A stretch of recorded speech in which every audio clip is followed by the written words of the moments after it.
সারা দেশে নির্বাচনী আবহ তৈরি হয়ে গেছে। তারেক রহমান দেশে ফিরলে অর্ধেক প্রচার হয়ে যাবে বলেও মনে করেন বিএনপির স্থায়ী কমিটির সদস্য সালাউদ্দিন আহমেদ। সবাইকে ঐক্যবদ্ধভাবে নির্বাচন বানচালের ষড়যন্ত্র রুখে দিতে কাজ করতে আহ্বান জানিয়েছেন জাতীয়বাদী মহিলা দলের সভাপতি আফরোজা আব্বাস। মাহিন আরাফাতের রিপোর্ট। বাংলাদেশ জাতীয়তাবাদী দল বিএনপির ৪৭তম প্রতিষ্ঠা বার্ষিকী উপলক্ষে ডিপ্লোমা ইঞ্জিনিয়ার্স ইনস্টিটিউটে এই অনুষ্ঠানের আয়োজন করে জাতীয়তাবাদী কর আইনজীবী ফোরাম।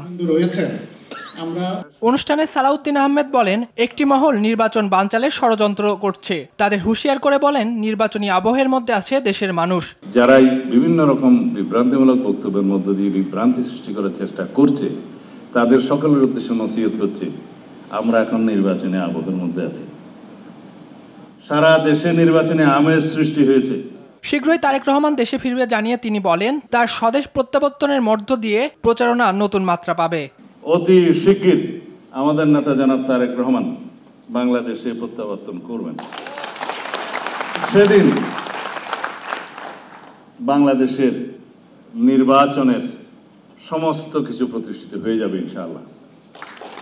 আমি বলছি না নির্বাচন হয়ে যাবে, তবে আমরা বিএনপির পক্ষ থেকে সেই দিনই নির্বাচনের অর্ধেক কার্য ইনশাআল্লাহ সমাপ্ত করতে পারব।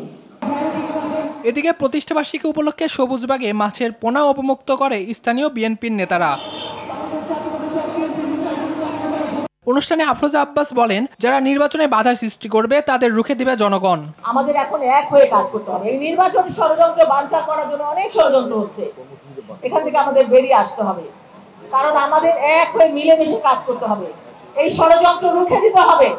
কারণ আমরা যদি একজন আপনের পিছনে লাগি, তাহলে কিন্তু আমরা সুষ্ঠু নির্বাচনে পাবো না, সুষ্ঠু একটি দল গঠন করতে পারবো না, আমরা দল গঠন করতে পারবো না, দেশের উন্নয়নের জন্য কাজ করতে পারবো না। সুতরাং আসুন আপনারা আমরা সকলে মিলে একটা শিষ্টাচার। জনগণের ভোটে বিএনপি ক্ষমতায় গেলে দেশের মানুষের প্রত্যাশা পূরণে কাজ করবে বলেও জানান তিনি। মাহিন আরাফাত, RTV, ঢাকা।